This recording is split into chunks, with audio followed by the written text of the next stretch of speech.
Hi everyone, welcome back to Corporate Decoder, the place where we decode corporate filings. Today we're diving into a proxy statement, which is like a company yearbook, but with way more voting. Get ready for details on director pay, stock plans, and maybe, just maybe, a little bit of drama. This proxy statement from Community Trust Bancorp Incorporated, or CTBI, gives us a peek into what shareholders will be voting on at their annual meeting in April. We'll see who's up for election to the board, what they're paying their executives, and any juicy proposals that could shake things up. Alright, let's get into it. The annual meeting is set for April 22nd, 2025. In Pikeville, Kentucky, shareholders will be voting on 5 key things: electing directors, approving a stock ownership plan, ratifying their accounting firm, giving an advisory vote on executive pay, and handling any other business that comes up. It's like a corporate town hall. Important, only those who own stock on February 28th get to vote. Think of it like a velvet rope policy for corporate democracy. The board recommends voting for pretty much everything, so buckle up. Now let's look at the big players, the shareholders who own more than 5% of the company. First up is Community Trust and Investment Company, a subsidiary of CTBI, holding about 10.6% of the stock. Then we have BlackRock, the investment giant, with 8.6%, and Dimensional Fund Advisors with 6.4%. These are the voices that carry weight in shareholder votes.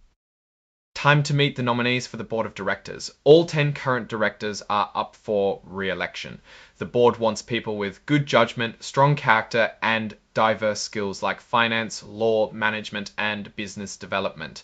The goal is to have a well-rounded team steering the ship. Here's a quick rundown of a few nominees. We have Franklin H. Farris Jr., a former managing partner at KPMG, bringing serious accounting expertise. Then there's Mark A. Gooch, the current chairman, president, and CEO, a longtime employee of CTBI. Eugenia Crittenden-Critt Llewellyn, former lieutenant governor of Kentucky, bringing financial management and government oversight experience.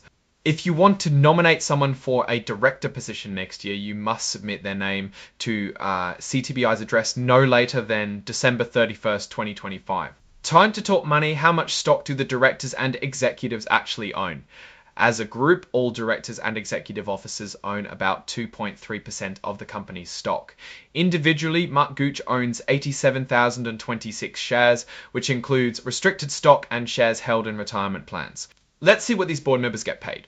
In 2024, directors were paid $16,250 extra du extritoyen curve 20 meetings. The chairman of the audit committee got an extra $3,105 Gooch as an officer, Dobbin $25, who K's an officer dollars, Perm Ed Waldhausen $800, Franklin Farris Jr. made $87,100. Mark Gooch as an officer didn't receive director's fees. The board says that all but one of their directors are independent, which means they don't have any major conflicting relationships with the company.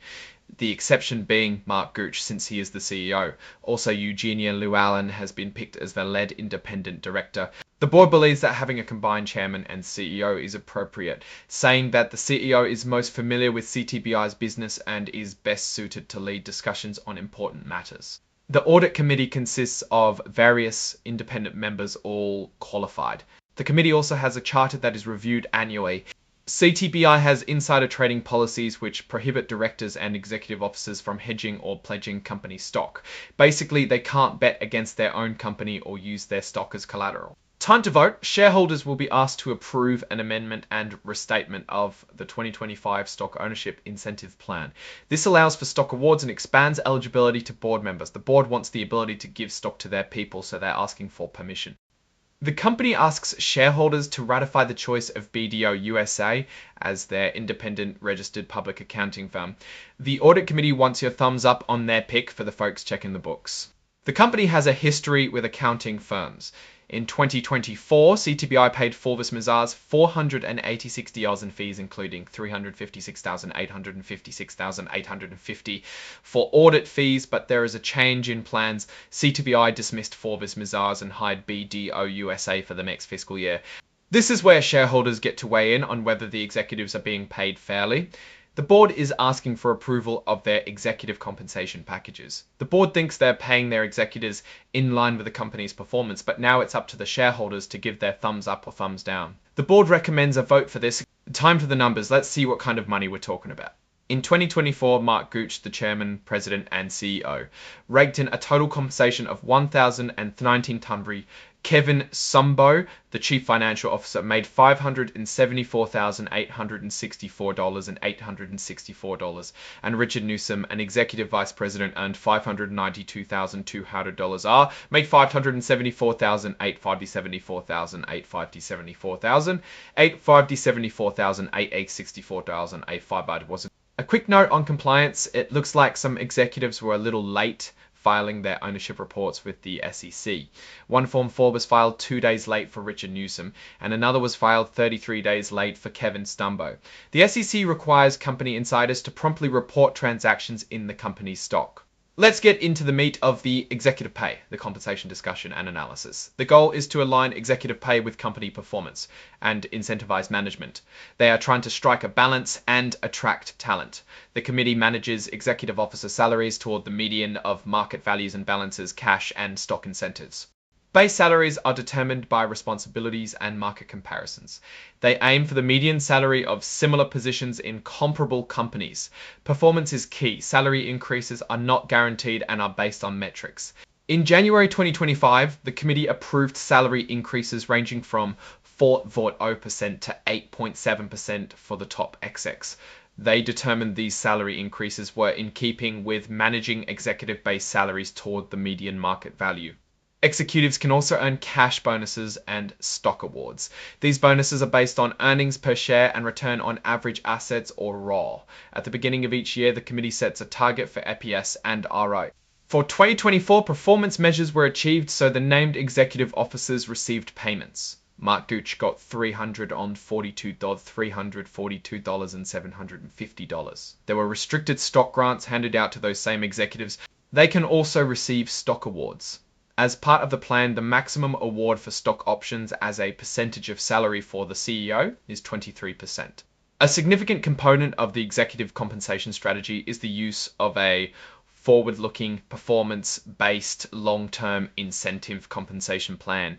The long-term incentive plan is intended to balance the other, more short-term components of pay, such as base salaries and annual cash incentives, and increase the portion of total pay that is contingent upon performance. CTBI does not backdate any equity-based award or manipulate the timing. Annual grants of equity-based awards issued to the CEO, other executive officers, and employees pursuant to the incentive plans are made under usual circumstances at least 4 days following CTBI's release of earnings for the previously completed fiscal year. The Audit Committee oversees the financial reporting process of CTBI on behalf of the board. Management has the responsibility for the preparation of CTBI's internal control over financial reporting. Finally, the pay ratio disclosure rule requires companies to disclose the ratio of the CEO's pay to the median employee's pay. For CTBI, that ratio is 31.1 to 1. The median employee makes around $42,214, $14.20, while the CEO makes $1,314, $14.1 and $14.29. The filing concludes with Addendum A, the Community Trust Bancorp Inc. Amended and Restated 2025 Stock Ownership Incentive Plan. It goes over all the rules and specific requirements for participants in stock option plans. Now, looking at this filing, it paints a picture of a company trying to strike a balance between rewarding its executives and aligning their interests with those of shareholders. While the pay ratio might raise some eyebrows, the company seems to be following standard practices in the industry. One area to watch is the company's financial performance. If CTBI consistently hits its EPS and ROA targets, the executive pay packages will likely be justified. But if performance falters, shareholders may start to question whether the executives are truly earning those high salaries. Ultimately, it's up to the shareholders to decide whether they approve of the company's direction and compensation practices. Thanks for watching. If you enjoyed, please subscribe, like, and comment.